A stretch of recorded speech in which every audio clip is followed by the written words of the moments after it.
Ok, bonjour les amis, j'espère que vous allez bien. Petite vidéo présentation en nutrition pour connaître les bases et mieux les assimiler au quotidien. C'est parti. Alors, tout d'abord, je vais te parler de la balance apport-dépense. Comme c'est une balance, il y aura des parties qui vont monter, être plus lourdes que d'autres. D'un côté, tu vas avoir tout ce qui est apport et de l'autre, la dépense. L'apport signifie combien de calories tu vas ingérer dans ta journée, savoir à combien tu es. Et la dépense va être les calories que tu auras dépensées par ton activité physique, si tu as une activité physique modérée, basique, sédentaire, ou au contraire intense lorsque tu fais une séance de sport. Ça va forcément dépenser des calories, et donc à la journée, tu auras dépensé un certain quota. Pareil pour les apports, tu auras mangé un plat à base de riz, de viande, tu vas avoir un certain apport fourni par ce plat. Donc, deux possibilités. Premièrement, tes apports sont supérieurs à tes dépenses. Qui dit apport supérieur dit que en fait, tu vas manger plus que tu ne dépenses de calories dans ta journée. Ce qui va avoir pour conséquence de prendre du poids. D'en prendre du poids, tu peux avoir plusieurs possibilités. Tu as fait une séance de musculation, tu as peut-être pris du muscle ou de la masse grasse. Ou alors c'est encore ton ventre qui est plein et tu n'as pas encore évacué tous tes repas. Donc attention, on ne fait pas d'amalgame, on ne se trompe pas avec ça. Il faut bien comprendre, d'accord? Le poids, ça veut tout dire et rien dire. J'ai pris du poids parce que j'ai pris du muscle, ou est-ce que j'ai pris du poids parce que j'ai pris que de la graisse durant un certain temps? Voilà. Attention à ça. Deuxième cas, tes dépenses, donc dans la journée, sont supérieures à ce que tu as ingéré au cours de cette journée. Donc, qui dit dépenses supérieures, dit forcément apport inférieur. Et donc, si tes dépenses sont supérieures à tes apports, tu vas avoir une perte de poids, un déficit calorique qui s'est créé. Et donc, la réponse à ça, c'est que tu vas perdre du poids ou en perte de masse grasse ou en perte de muscle si jamais tu as dépassé un certain total calorique et tes muscles sont obligés de se dégrader pour fournir ce déficit. Voilà.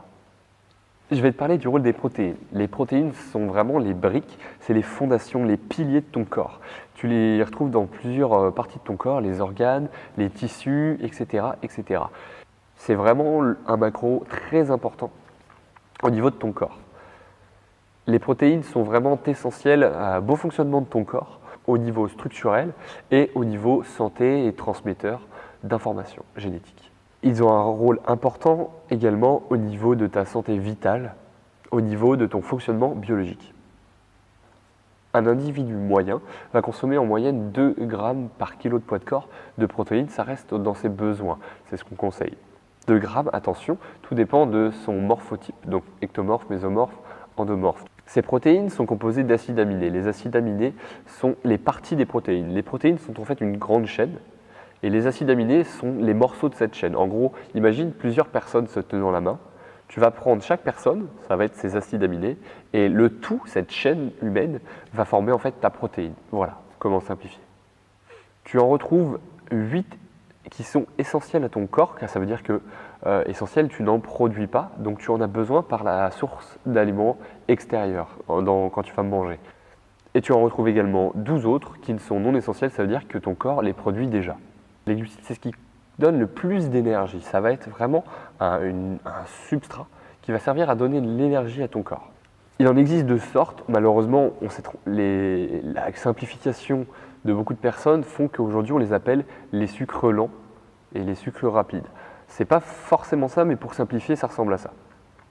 On va avoir les glucides complexes, c'est-à-dire que c'est une grande chaîne avec plusieurs éléments. Cette chaîne complexe va forcément être plus longue à digérer parce qu'il va falloir la découper pour pouvoir mieux l'assimiler. Donc, ça va être les glucides qu'on appelle les sucres lents, d'accord? Tu as les glucides simples, donc c'est tout ce qui est facile à assimiler, ça va être les sucres rapides comme les bonbons, les gâteaux, tout ce qui est maltodextrine, etc. qu'on trouve dans certains compléments. Maintenant, je vais te parler des lipides. Les lipides, ça va être ce qui va permettre à ton corps de bien fonctionner correctement et pouvoir être bien assimilé au niveau de toutes tes structures. Elles servent vraiment au bon fonctionnement de ton corps dans toutes ses parties. Les lipides sont également des sources d'oméga 3, tu en as forcément entendu parler. Les oméga 3, aujourd'hui, on en manque, il en faut de plus en plus. Elles fournissent également des oméga 6 et 9, mais qui ont un ratio aujourd'hui beaucoup trop important comparé aux oméga 3. Et l'avantage des lipides, c'est qu'ils vont être plus caloriques que ces deux compères, les glucides et les protéines. Alors maintenant, c'est l'heure des aliments industriels. C'est un vrai danger pour toi et pour ton corps. Ces aliments industriels vont en fait être déjà transformés. Ça veut dire que l'aliment source n'est plus le même car il a déjà été dénaturé. Qui dit dénaturé dit forcément une perte de nutriments et de macronutriments au sein de cet aliment. Imaginons, prenons une pomme, on va en faire une compote et on va en faire des chips, etc., etc. Forcément, la compote, ça va juste être mixé. Mais les chips, on va rajouter des produits dedans, etc., etc. Et donc plus le produit est dénaturé, moins il ne ressemblera à sa fiche de composition qu'au début. Ce qui est très grave également, c'est que généralement les produits industriels, les plats préparés et les aliments qui sont faits par l'industrie agroalimentaire vont être des sources d'IG très importantes dû aux différents produits qu'ils y mettent dedans. Les IG, c'est ce qui permet d'augmenter ta glycémie corporelle en minimum de temps. Donc, par exemple, les patates douces vont avoir un IG d'environ 55, alors que le pain complet, Harris industriel, comme voilà, pour simplifier, va au contraire être au maximum à 100 au terme de glycémie. Donc c'est très important, moins les IG sont élevés, mieux on est en bonne santé, et des études ont prouvé que manger les mêmes quantités de calories mais manger des calories à IG élevées et des calories à IG faibles, ça va être la partie faible qui va permettre le minimum de prise de graisse dans ton corps. Donc les IG sont vraiment une source importante des règlements au niveau de la graisse. Maintenant, il va falloir avoir quelques habitudes pour bien perdurer dans le temps, forcément. Pour ça, boire de l'eau. Déjà, c'est tout simple. L'eau, on n'y pense pas assez, mais c'est quelque chose d'essentiel à ton corps. Il lui en faut entre 1,5 litre et 2,5 litres par jour, selon ce que tu fais dans ta journée. Si tu as une activité physique qui te fait transpirer, un travail manuel, etc., il va falloir en boire un tout petit peu plus, forcément, vu que tu vas transpirer plus que les autres. Et donc, une déperdition d'eau au niveau de ton corps, et donc il va falloir l'apporter par un apport plus conséquent.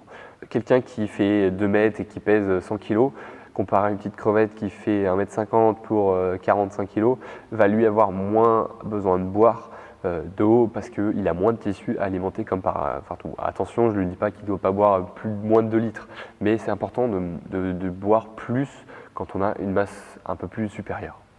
Il va falloir maintenant être discipliné. La discipline passe par plusieurs choses, aussi bien en termes de rigueur qu'en suivi du procédé. Être discipliné dans ce qu'on fait, ça veut dire pouvoir toujours tenir et essayer toujours de tenir au maximum ce qu'on fait, jamais essayer de s'égarer dans les chemins boueux et farfelus. Donc vraiment, se discipliner là-dessus, tenir ses objectifs et ses engagements. Être également discipliné dans ce qu'on fait. Je vais y venir au point d'après. Être discipliné quand on fait ses courses. Qui dit discipline pendant les courses, ça veut dire qu'on ne va pas passer dans des rayons où on sait qu'on n'achètera rien. Au niveau pâtisserie, au niveau bonbons, gâteaux, apéritifs, alcool. Si c'est des choses qu'on ne veut pas acheter parce qu'on suit quelque chose pour y aller et risquer de craquer, de les ramener chez soi et chez soi recraquer. D'accord ? Donc voilà, vraiment être discipliné, acheter des aliments sains quand on fait ses courses nous empêchera de craquer à la maison. Et une dernière chose, c'est de préparer à l'avance. Les petites astuces que je te conseille, c'est quand tu fais tes courses, tu vas prédécouper tout ce que tu as acheté. Généralement, je t'explique mon cas, quand je vais faire mes courses, j'achète beaucoup de légumes, beaucoup de viande, etc.